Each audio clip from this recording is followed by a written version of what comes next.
আমরা সারাদিন কত কাজ করি, কেউ পুণ্যের আশায়, কেউ বা ভয়ে। কিন্তু আমরা কি জানি গীতা অনুসারে আমাদের করা কিছু ভালো কাজও আমাদেরকে জন্ম মৃত্যুর চক্রে আটকে রাখতে পারে? আবার এমন কিছু কাজ আছে যা আমাদেরকে চিরমুক্তি দিতে পারে।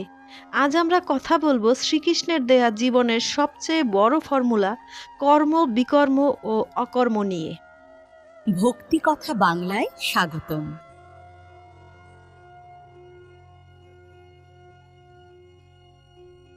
শ্রীমদ্ ভগবদ্ গীতার চতুর্থ অধ্যায়ে ভগবান শ্রীকৃষ্ণ কর্মের তিনটি গুরু গতি সম্পর্কে আলোচনা করেছেন: কর্ম, অকর্ম এবং বিকর্ম। সাধারণ মানুষের কাছে এগুলো গুলিয়ে গেলেও আধ্যাত্মিক জীবনে এই পার্থক্য বোঝা অত্যন্ত জরুরি। সহজ ও পরিষ্কারভাবে এদেরই ধারণা দেয়া হয়েছে এই ভিডিওতে। কর্ম, সোনার শিকল। প্রথমে আসি কর্মে। সহজ কথায় যেগুলো আমাদের কর্তব্য, যেমন দান করা, সত্য বলা, বড়দের শ্রদ্ধা করা, এগুলো সবই কর্ম। এর ফলে আমরা পুণ্য অর্জন করি। কিন্তু মহাপুরুষেরা বলেন, পুণ্য হলো সোনার শিকলের মতো।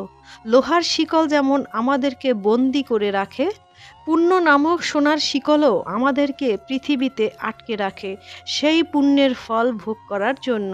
তাই শুধু পুণ্য দিয়ে পরম শান্তি সম্ভব নয়। বিকর্ম, অন্ধকারের পথ। দ্বিতীয়টি হলো বিকর্ম। বি মানে বিপরীত, অর্থাৎ শাস্ত্র বা বিবেকের বিরুদ্ধে গিয়ে আমরা যে কাজ করি, অন্যের ক্ষতি করা, লোভ বা হিংসার বশবর্তী হয়ে কিছু করা, এগুলো বিকর্ম। এর ফলে আমাদের জীবনে নেমে আসে পাপ এবং গভীর অশান্তি।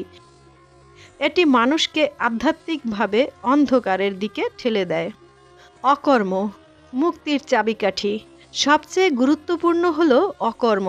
এর মানে কাজ না করে বসে থাকা নয়, বরং কাজের ফলের আশা ত্যাগ করে ঈশ্বরের সন্তুষ্টির জন্য কাজ করা।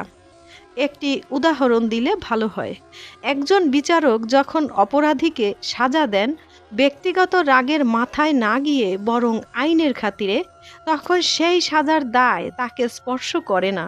ঠিক তেমনি যখন আমরা আমাদের প্রতিটি কাজ, সে যে কোনো কাজ হতে পারে, ভগবানকে নিবেদন করে করব, তখন সেই কাজের কোনো পাপ বা পুণ্য আমাদেরকে স্পর্শ করবে না। এটিই হলো কর্মবন্ধন থেকে মুক্তির পথ। শ্রীকৃষ্ণ অর্জুনকে যুদ্ধ করতে বলেছিলেন, কিন্তু সেই যুদ্ধ ছিল অকর্ম। কারণ অর্জুন নিজের জন্য নয়, ভগবানের ইচ্ছায় যুদ্ধ করেছিলেন। আমরাও আমাদের জীবনের ছোট ছোট কাজগুলো যদি ভক্তি ভরে নিবেদন করতে পারি, তবেই আমরা প্রকৃত শান্তি পাব। আমাদের জীবনের কাজগুলো কি কর্ম নাকি অকর্ম, আমাদের প্রতিদিনই ভেবে দেখা উচিত। রাধে রাধে। জয় শ্রীকৃষ্ণ।